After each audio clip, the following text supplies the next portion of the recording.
Meskipun anak-anak ini Tuhan melakukan pelanggaran yang menyebabkan mereka mendapati tempat ini menjadi tempat mereka ditutupkan, tapi kami percaya Tuhan, Engkau tetap berada di tengah-tengah mereka Tuhan. Engkau menjadi pemilik mereka satu-satunya Tuhan. Jikalau selama ini Tuhan, roh jahat, kuasa lain daripadamu menguasai mereka Tuhan, kami undang Engkau ya Bapa saat ini Tuhan, berkuasa atas mereka.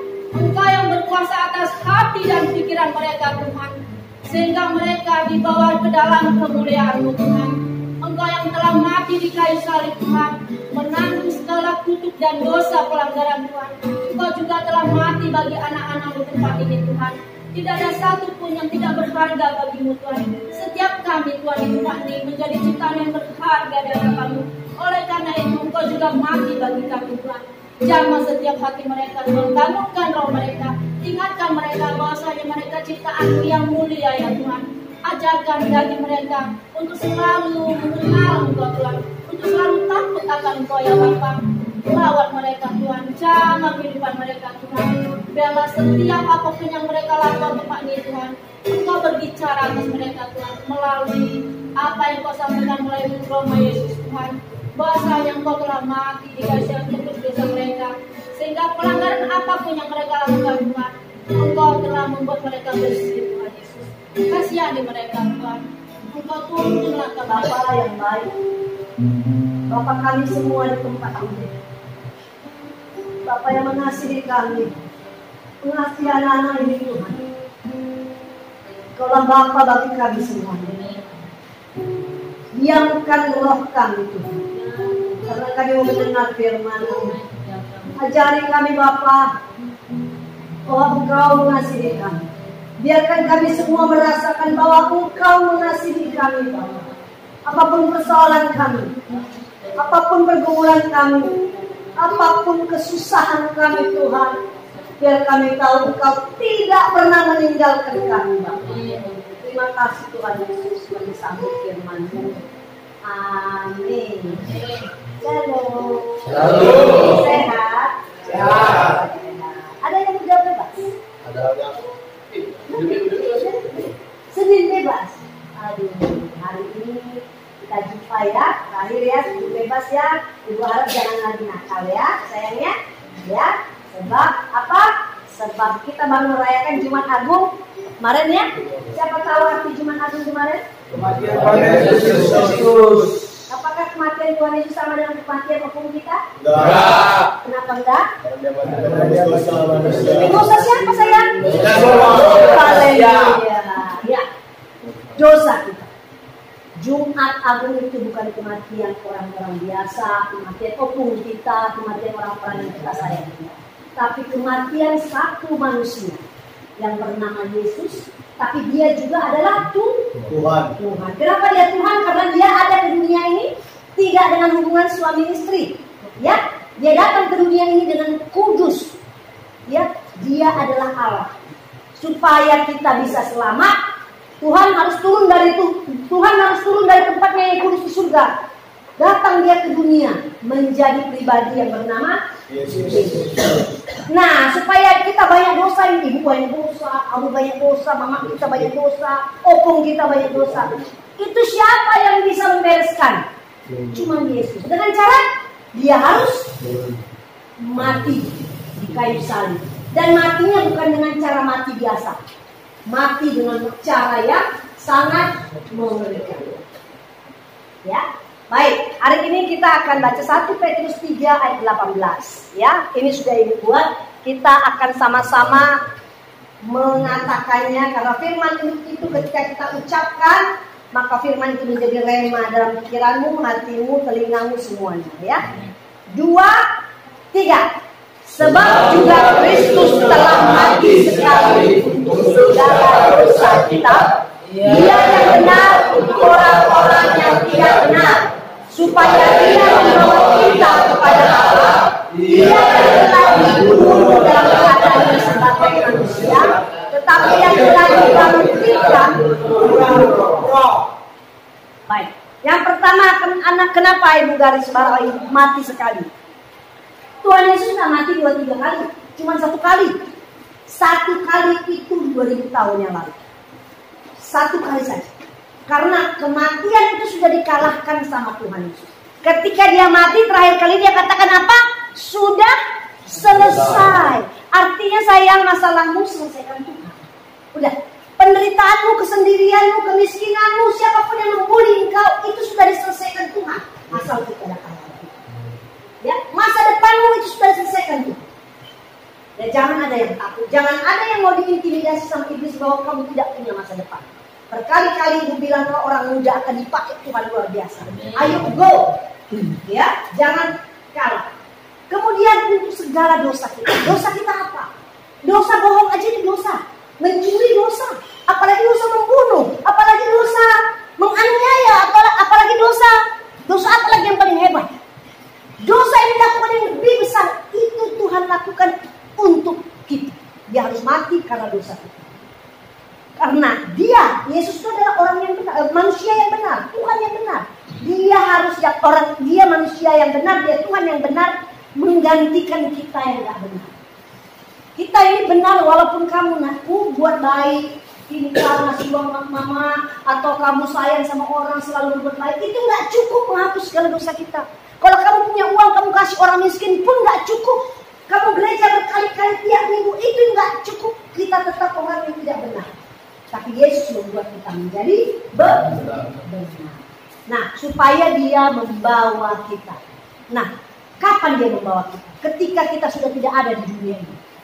Kita dibawanya di sana. Kita nggak di neraka sih. Ini tempat mungkin nggak enak, tapi lebih nggak enak di neraka. Lebih nggak enak. Jadi Tuhan nggak mau kita di tempat yang nggak enak. Tuhan mau kita di tempat yang paling enak bersama dengan kita. Amin. Nah, ia yang telah dibunuh dalam keadaannya sebagai manusia. Dibunuh, jadi bukan mati begitu aja, mati karena tua, mati karena terpeleset, enggak. Dibunuh. Pembunuhan yang dilakukan terhadap Yesus itu luar biasa keji. Karena apa? Harus dia jalani itu semua. Tuhan Yesus itu komitmen. Makanya waktu dia turun dari surga menjadi manusia, tubuhnya manusia. Allah Bapa kan sudah berkomitmen untuk menghapuskan dosa manusia dengan membawa tubuhnya, dengan membuat tubuhnya menjadi korban. Oke? Nah, ketika dia mengalami kesakitan itu, perjalanan kesakitan, disiksa, dicambuk, apakah dia mundur? Apakah dia, nggak jadilah menghapus dosa sejuta, sakit kali ini, cambukannya mengerikan kali, nggak jadilah. Enggak. Dia komitmen. Sekali aku akan mengambil keputusan untuk menjadi korban, untuk menebus dosa kita semua, dia akan jalan. Dia komitmen. Yes, katanya yes. Sekalipun itu menyakitkan. Bagaimana kita? Kalau engkau merasa susah, merasa kau marah dengan keadaan ini, jangan menyerah. Tuhan Yesus gak pernah menyerah dengan keadaan. Kalau kau mau maju ke depan, kalau kau akan melihat segala sesuatu yang Tuhan akan rancangkan di depan, maju terus. Karena Tuhan sudah melakukan yang luar biasa, sudah menyelesaikannya di kayu salib. Jadi apapun persoalan kita namanya masih hidup di dunia ini, pasti banyak persoalan. Tapi kita harus tetap maju ke depan. Tetap bertahan, tetap kuat. Supaya apa? Supaya Tuhan Yesus itu gak sia-sia melakukan yang luar biasa ini di kayu salib. Amin. Amin. Dia dibunuh sebagai manusia. sebagai manusia tahu rasa sakit nggak? Manusia itu ada dagingnya kan? Rasa sakit, rasa haus, rasa lapar. Ketika di kayu salib dia bilang saya haus. Waktu darahnya begitu banyak tercurah dia bilang saya haus. Karena manusianya itu yang meminta karena dia haus. Tetapi rohnya, Allahnya sendiri di dalam dia fokus kepada misi, kepada tujuannya untuk kita manusia ini supaya selamat. Kalau enggak ada gunanya kita bergereja, berdoa. Kalau Tuhan sempat di tengah jalan bilang, nggak jadilah sakit kali dicambuk, nggak pulanglah saya. Loh, kita nggak jadi apa-apa. Paling kita menunggu waktunya menjadi debu. Tanah, pulang jadi tanah kan? Nah itu nggak ada kemana-mana. Tapi Tuhan dengan kematiannya memberikan kita kehidupan yang kekal. Ada kehidupan kekal seperti setelah di dunia ini ada kehidupan kekal. Tetapi dia dibangkitkan. Tuhan kita mati tapi mungkin nabi yang lain, semua yang lain banyak yang mati dan tidak bangkit. Tapi Yesus dia mati tapi dia bangkit. Artinya kalau dia bangkit, kemenangan sudah di tangannya. Kenapa kamu takut? Kamu akan menjadi pemenang karena Yesus sudah membuat kita menjadi pemenang. Dia sudah lebih dulu memenangkan peperangan itu. Amin. Jadi kalau kamu misalnya kamu putus asa, kamu susah, Tuhan Yesus sudah menyelesaikannya. Ingatlah itu. Tuhan Yesus sudah menyelesaikannya. Bukan dengan darah yang murah, bukan dengan pengorbanan yang asal-asal, tapi yang pengorbanan yang luar biasa. Sebentar lagi nanti Ibu akan tunjukkannya. Selanjutnya, kita perlu berpikir Jumat Agung itu. Dosa itu yang sudah kita bawa sini gembolannya kecil atau besar? Besar. Itu besar. Dosa apa yang sudah kulakukan? Jangan sampai kita nggak tahu melakukan kejahatan, tapi kita rasa itu nggak dosa. Kita buat suatu kesalahan, kita bilang, oh itu kan bukan dosa, orang lain pun buat seperti itu. Anak-anak, setiap kita mempertanggungjawabkan dirinya kepada Tuhan. Nggak bisa bonceng mama, nggak bisa bonceng bapak, nggak bisa bonceng kawanmu. Semua yang kita lakukan harus kita pertanggungjawabkan, dan dosa itu harus dipikul di sini. Siapa yang mengambil dosa dari sini itu? Supaya kita bebas dari berbagai dosa. Hanya Yesus. Dengan cara apa? Kematiannya di kayu salib. Gak main-main. Apa yang kau lakukan yang jahat, seingatmu, Tuhan sudah bereskan di kayu salib. Jangan mau diintimidasi iblis bahwa engkau tidak berguna, engkau sudah rusak, engkau tidak bagus, engkau laki-laki yang tidak berguna. Tidak. Tuhan, engkau sudah, katakan sama dirimu, Tuhan engkau sudah membereskan aku. Engkau sudah mati di kayu salib untukku. Sekarang pakai aku, bereskan aku Tuhan. Bereskan aku Tuhan. Tuhan sudah menyelesaikan di kayu salib. Amin. Ya sayangnya jangan mau diintimidasi. Bagaimana pengorbanan Tuhan Yesus di kayu salib? Kita akan sudah kuselesaikan bagian-bagian dosamu yang membuat engkau akan menderita. Aku sudah mengambilnya itu semua. Sekarang jangan buat. Ke depan jangan buat. Sebab aku mau menata hidup. Kata Tuhan, supaya engkau hidup dalam sukacita sepanjang hidup. Mazmur 103 ayat 17 dikatakan. Tetapi 2-3.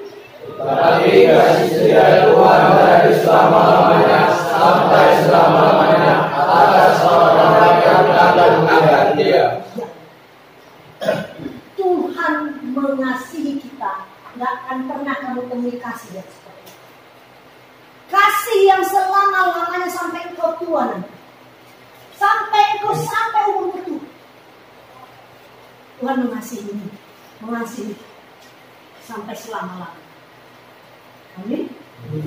Bagi kita yang takut akan Tuhan, jangan lakukan lagi dosa-dosa yang menyakiti hatimu. Dia Yesus yang gak main-main untuk mengambil alih dosa-dosamu, dosa-dosaku. Gak main-main ya. Perjuangannya di kayu salib itu gak main-main, saudara. Dia luar biasa. Oleh sebab itu ke depan, komitmen terhadap dirimu sendiri. Tuhan, aku tidak mau menyakiti hatimu. Aku sudah melihat ini hanya film. Tetapi yang aslinya itu lebih sadis lagi. Karena tentara Romawi kalau menyiksa orang itu lebih mengerikan. Itu ada cambuk tadi. Cambuk itu ada tiga cabangnya ujungnya. Di ujung setiap itu ada logam. Ketika dicambukkan, tancap ke daging, ditarik daging itu dipotong. Sehingga dikatakan dalam firman Tuhan, wajahnya nggak dikenali lagi. Tubuhnya seperti bukan tubuh manusia, tercabik-cabik. Kamu pernah lihat kain tercabik-cabik? Daging tercabik-cabik begitu. Pikirkan bahwa pasca itu sesuatu pengorbanan yang luar biasa yang Tuhan lakukan. Gak akan kau pernah temukan orang yang baik sekalipun di dunia ini melakukan pengorbanan seperti itu. Mungkin kau punya utang, ada orang baik membayar utangmu, tapi kebaikan Tuhan gak lebih daripada yang itu. Kebaikan Tuhan tidak ada yang menyamai. Dia melakukannya dengan tubuhnya, dengan dagingnya, dengan darah untuk kita semua. Amin. Ambil komitmen. Tuhan, aku tidak mau melakukan yang jahat. Aku menyakitimu, bukan menyakiti orang tuamu, tapi menyakiti Tuhan yang begitu luar biasa. Ketika kau melakukan sesuatu yang jahat, kau menyakiti Tuhan. Ingatlah apa yang kau lihat dengan matamu hari ini, bahwa ketika kau berencana untuk melakukan yang jahat, kau menyakiti Tuhan. Tuhan mengasihi dan Dia tidak mau kita mengasihi. Pada saat kamu dalam masalah, sampai engkau menjadi sampai tenggelam. Apa kata Tuhan di Mazmur 138 ayat 7, 2, 3? Ya. Jika aku berada dalam kesesaran, engkau mempertahankan hidupku terhadap kemarahan musuhku. Engkau mengulurkan tanganmu dan tangan kananmu menyelamatkan aku. Jadi apa yang mau kau takutkan? Musuh-musuh hebat apapun, kau ingat firman Tuhan. Tuhan memegang engkau dengan tangan kananku, kata Tuhan, membawa ke kemenangan. Tidak akan mungkin kau akan kalah. Kejahatan akan kalah terhadap kebaikan. Ingat, dalam kau kesesakan, hampir tenggelam sekali ke dalam kehidupanmu, Tuhan tidak akan pernah meninggalkanmu apabila kau menginginkan Yesus, tolong aku. Jangan kau bilang indah, tulang, tolong aku, pertolongan ada. Om, tolong aku, pertolongan cuma sedikit. Tapi kalau kau bilang Tuhan Yesus, tolong aku, maka Dia akan menolong. Dia pegang kau dengan tangan kanannya dan engkau tidak akan tenggelam.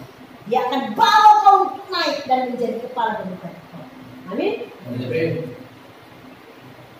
Sebab anak manusia datang untuk mencari dan menyelamatkan yang terhilang. Sekarang saya tanya kamu, apakah kamu merasa terhilang?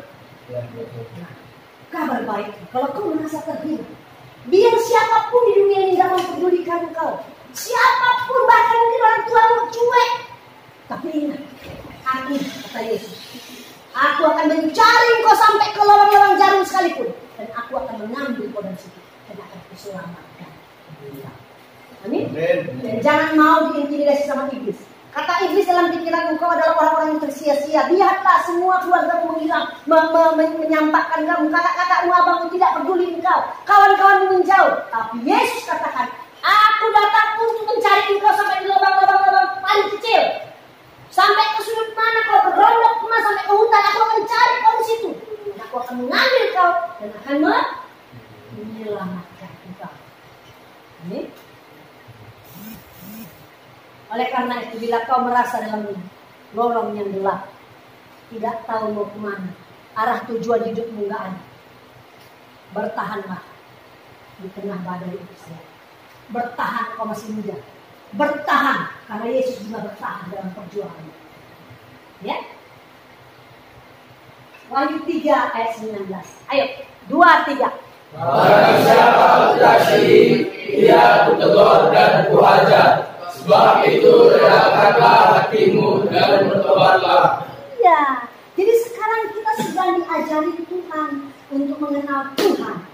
Ya, kita berpindah dari kehidupan kita yang gelap karena kita bertobat. Ada jembatan kita, ada Yesus di tengah kita, ada salib yang sudah membawa kita dari kegelapan menuju terang.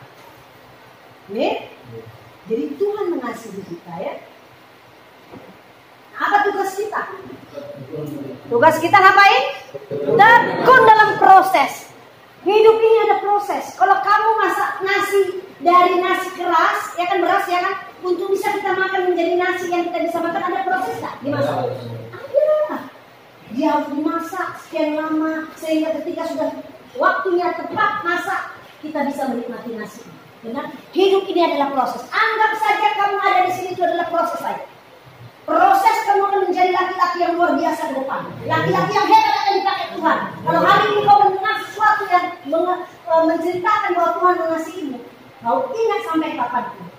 Tuhan mengasihi. Sampai umur dewasa, sampai umur tua, sampai kau menjadi opu-opu, Tuhan tetap mengasihi. Harus kita tetap tekun dalam proses. Proses yang menyakitkan sekalipun, ingatlah Yesus sudah ikuti dalam proses penyalipan itu. Dia tidak menyerah. Jangan menyerah. Laki-laki yang kuat yang akan dipakai Tuhan adalah laki-laki yang tidak akan pernah menyerah. Amin. Amin. Sekarang kita nyanyi. Karena salibmu, ayo bisa itu? Iya. Tuhan sudah menyampaikan firman-Nya kepada kita. Ingatlah apa yang kau lihat hari ini, apa yang kau dengar hari ini. Paskah ini bukan Paskah biasa, tapi Paskah ini membuat kau mengerti bahwa api pengorbanan Yesus itu sesungguhnya Paskah. Dia menggantikan kau dan aku di kayu salib yang akan membawa kita kepada kemenangan. Kita nyanyi. Karena salibmu